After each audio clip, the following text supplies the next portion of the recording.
Hey friends, welcome! Ash here, welcome back to Gents. Today we're talking about the GOAT, the greatest fragrances of all time. What is wrong with me? Keep it together. That's what I'm talking about! That's why he's the MVP! That's why he's the GOAT! The GOAT! I asked you guys, what do you think is the greatest men's fragrance of all time? The GOAT?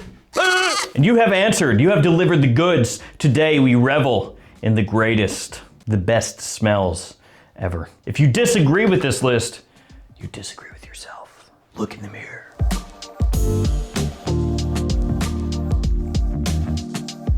And we're starting it off the only way we can with somebody who actually does not know what they consider the best of all time. M Luna 6702 says, Prada L'Homme or Intense.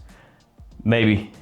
That's what I like, guys. I like that level of confidence. So we're gonna go with just Prada L'Homme Intense because I think for me, if I were gonna pick just one of those, it would be this one right here.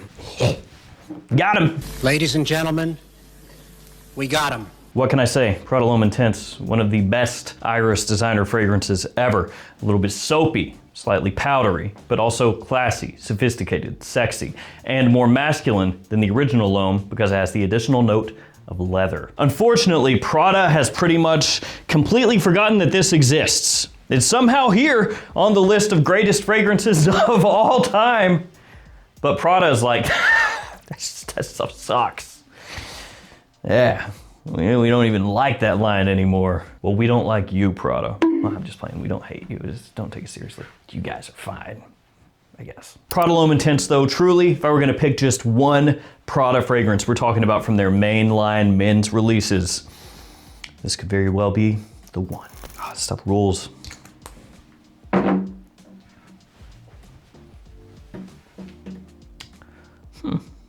I might actually wear that more this winter than I originally thought. Like giving that a whiff just now, I'm like, I'm gonna wear that today.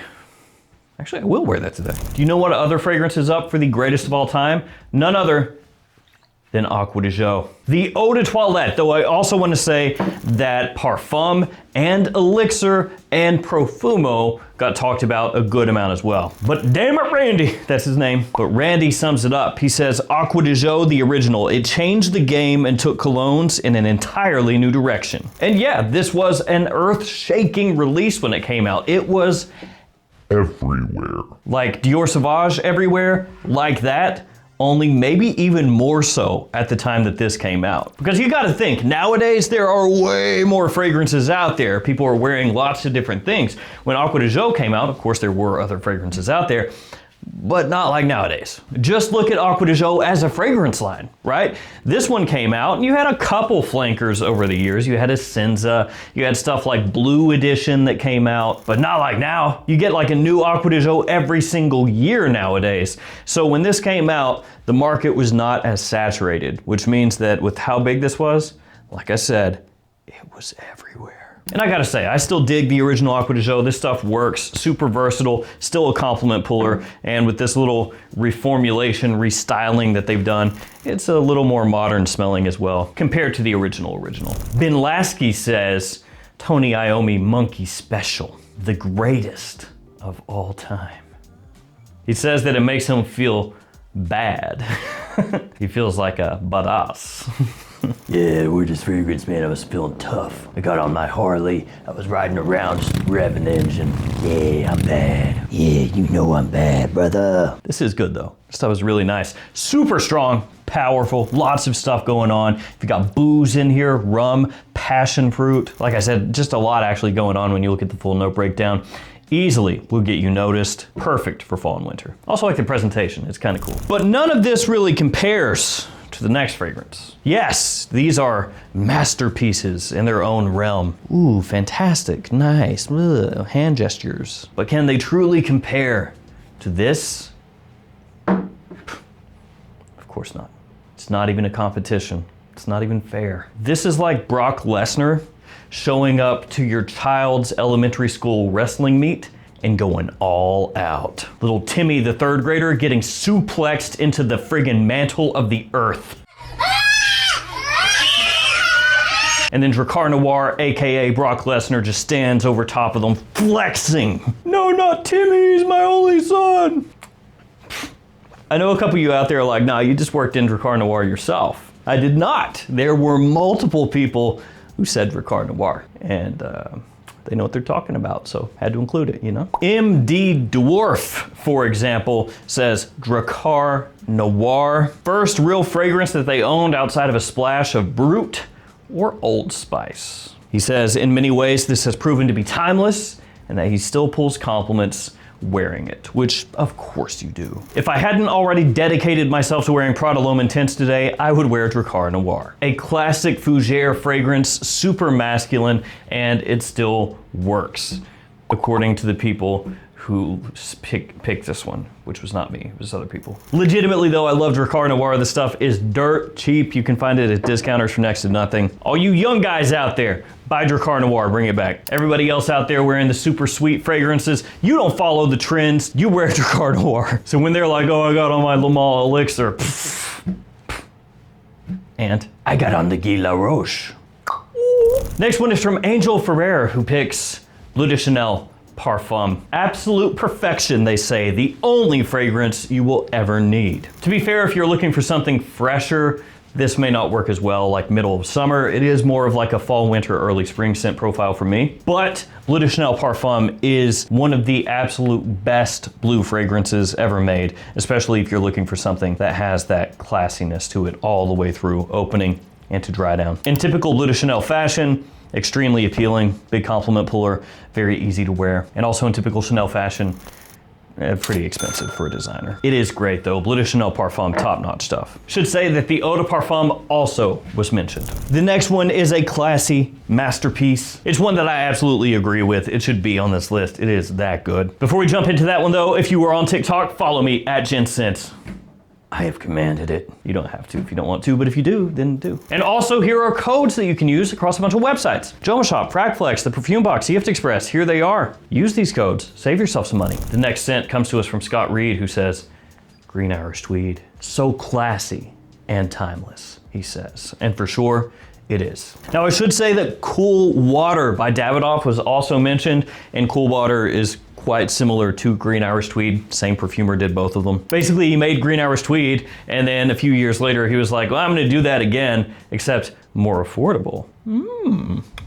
I do love Green Irish Tweed. During the spring, this is one of the quintessential fragrances to bust out. As the name would suggest, it is green, very fresh, has a nice lemon verbena note in there. Just one of Creed's best fragrances to this day. Like 40 years later, it still works. The next fragrance is from Irfan, hopefully I'm saying that correctly, IRFAN, who says, La Nuit de l'Homme.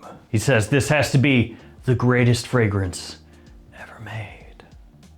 It is really good, I will say that. It is not as popular as it used to be, but to be fair, you can say that for a few of these fragrances. But man, if you haven't smelled this in a while, take the cap off and just give it a little whiff. That cardamom is stunning. Slightly warm, a little green, sweet, a little bit fresh, aromatic, classy, sexy. There's a reason that over the years, La Nuit has had certain times where it's just exploded in popularity, and then people forget. And time goes on, everything regulates again, and then people realize almost all at once, again, oh, that's actually really good. And then it explodes again. Right now, we're kind of in an ebb. You know, nobody is really talking about the original La Nuit as much, but who knows? 2 years from now, 3 years from now, maybe it explodes again. And then YSL will be like, oh yeah, I forgot about that. We haven't done any of those fragrances in like 5, 6 years or something. Yeah, it's, do a new one, whatever. La Nuit de l'Homme,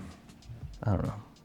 Crimson, make it look red. That's a good idea. You can use that idea, YSL, I give it to you. I'm not sure what La Nuit de l'Homme Crimson would be, but you can have it. The next fragrance comes to us from Adrian, who's been hanging out with Rocky. And their choice, Polo Green. Just the original Polo Green. To be fair, Polo Green came up multiple times in actuality. Most people though were saying the original Polo Green, because this is a fragrance that has been reformulated. Yeah, multiple times over the years. And you can track down those old school formulations. if you have money to spend. But still, Polo Green is still out. You can still find it, even if it is not the original formulation. And this is a scent I love. Like smelling it right now, fantastic. But it's not gonna work for younger guys. Even more so than Drakkar Noir, which I'm telling you, young guys, bring Drakkar Noir back. It's on your shoulders. Polo Green, classically masculine. Pungent pine, leather, it has floral notes in there, but not the way that people think of floral notes nowadays in men's fragrances. Usually nowadays you say floral notes, they're thinking like, oh, orange blossom, something like that. Nah, this is like that old school carnation style, okay? Bring back carnation in men's fragrances, let's go. While we're just spitballing here, just throwing stuff out there. So yeah, really classically masculine, super classy, powerful, but not at all like what most fragrances are nowadays. It's definitely a throwback. Jose has the next choice and he says, Naxos by Xerjoff. He says, for special occasions, the best of the best. I gotta say, Naxos does rule. This stuff is great. Top notch, baby. The tobacco in here, the wacky tobacco, it's normal tobacco. But it smells amazing. It has a nice little pipe tobacco kind of scent profile, honey in there as well, but it's not overdosed with honey. Nowadays you do have, like I've kind of alluded to before, a lot of fragrances out that are super duper ultra sweet. This one opens up a little bit more aromatic, so it's got a touch of freshness to it, and then more of that kind of vanilla, tobacco, again, honey sort of scent profile starts to come out more as it dries down, but it never becomes like syrupy, cloying kind of sweetness. Top notch. These are all really good choices. You guys are the best. Ryan has the next choice, and his fragrance, he says, does not get enough love for how inspirational it has been. He calls this one iconic even, and he's right. It is Fierce by Abercrombie & Fitch. This scent right here, for a time period, ruled over the world of fragrances. I've talked about this before, but you could not go into a mall anywhere in the US and not be blasted with the smell of Fierce. It was everywhere. And some people may say, well, yeah, that's cool and all, but Fierce, that doesn't work as well nowadays. That's not true. Parfums de Marly Percival, Mont Blanc Legend, Eau de Parfum, Mont Blanc Legend, you get the idea. Those fragrances, all of them, share a very strong similarity to this. It is an all-year fragrance, super versatile, has a nice lavender note to it, and a lot of bottles have a guy trying to flash you. Actually, that part's kind of weird. Back in the day, Abercrombie & Fitch was like, I know what's gonna sell men's fragrances. We're gonna get a dude, okay? We're gonna wax him up. We're gonna manscape him. We're gonna shave every hair on his body. We're gonna get him to pull his pants down. Like 1 millimeter from that dong just busting loose. We're gonna take a picture of that, put it on every bottle. And there had to be some people like, why though? A lot of high school kids, girls, and boys, they shop here. You know, maybe we don't make the guy pulling his maybe we just keep those pants up and just have like a normal, like he's just standing there, you know, and he's looking like a model, right? But he doesn't have to pull the pants all the way down. And the guy in charge was like, fire that man, pull the pants down. And somehow he was right. So is what I know. Because if somebody came to me and they were like, hey, your new fragrance is about to launch, I got an idea, just full meat. We're just talking the meat, just hanging. What do you think? I would be like, what? This is not a human. This guy, he's an alien. He's posing as a human. He would know that that's weird and you would not do that. Turns out he was right. Next one is Dior Homme Sport. Adolfo Guz says that this one is the versatility king. He does say it's not maybe the most iconic fragrance, but that it garners compliments and attention. And yeah, Dior Homme Sport maybe does not have as big of a name as some of these others here, you know, like Drakkar Noir or La Nuit de l'Homme, Acqua de Joe, stuff like that. But Dior Homme Sport does work extremely well. It gives you a nice balance of freshness and classiness, a little bit of woodiness in there as it dries down, that you can realistically use this anytime you want. And it does smell absolutely killer. Bink has the next choice. Yes, Bink, who says the original 1 million. He goes on to say that this one changed the game and lots of different people over the years have tried to emulate it, but nothing is as good as the original. And yeah, 1 million, absolutely huge. Can't argue that. Still a best-selling fragrance, crushes in Europe, does really well in the US. Great performance, known as an evening out fragrance, like going to a bar, going to a club, stuff like that. But much like Versace Eros, it actually has more versatility than that. As long as you don't go crazy heavy on the trigger, 1 million actually has some nice different facets that come out. A little bit of a floral tone that comes through, warm spices, nice rich sweetness. So yeah, 1 million, iconic. The next fragrance comes to us from West Brick, who says, the most wanted parfum. And he keeps it pretty simple. He just says, this is the best fragrance of all time, according to him. Which I'm not saying, have you started smelling fragrances just this year? I'm not saying that. But this is a newer release, for sure. It's newer than every single other thing up here. And West Brick, don't worry, if you see this, I'm just playing. This is an extremely likable fragrance. It has a wonderful warmth to it. It has a nice sweetness to it as well. And it has depth, because you have this red ginger that kind of pops and zings off the open and grabs people's attention, has a touch of freshness to it. As it dries down, it has a nice woodiness that comes through, a waft of smoke, not too heavy with that. Then of course that vanilla. Amazing performance, big compliment puller, fall and winter, one of the best. Tursak 92, is that how you say that? Tursak? Tursak. Tom Ford Black Orchid is his choice. Revolutionary and one of the boldest scents around. This is one I was actually really surprised to see.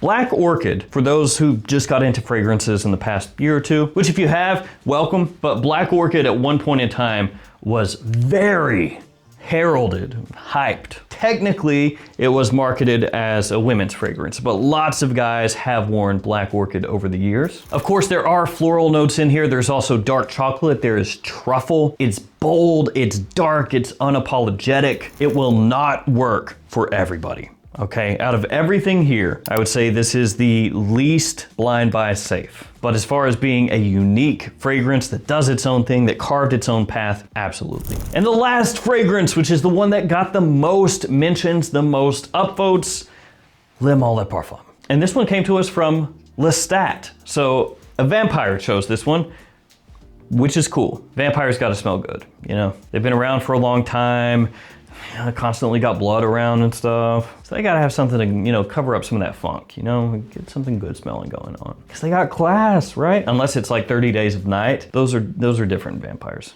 They're probably not wearing a fragrance. But Lestat says Le Male de Parfum, best iris, best ever. I don't know that I would say to my own personal taste that it's the #1 iris ever for me, but it is an amazing fragrance and it does indeed have iris. It's another one that walks that path of having classiness, but not being too buttoned up. So it still has sex appeal. It still has like a little playful nature to it. Has a nice lavender note in there that ties it into the original Le Male that came out many years ago. And it's one that really took Le Male to another level, at least as far as their more modern releases. Because Le Male has had a lot of flankers over the years, a ton of them. But a lot of those flankers kind of came and went, and you know, a lot of people would say, well, this is pretty good, but none of them really like set the world on fire. Then this stuff came out and all of a sudden it was like, oh, when does the next new Jean Paul Gaultier drop? It really reinvigorated that line. I also want to mention a bunch of discontinued fragrances were mentioned. So like Versace Man, for example, not Man Eau Fraiche, but Man, that came in the purple bottle, which by the way, that stuff was really good. Boss Bottled Intense, that was mentioned, and just a number of other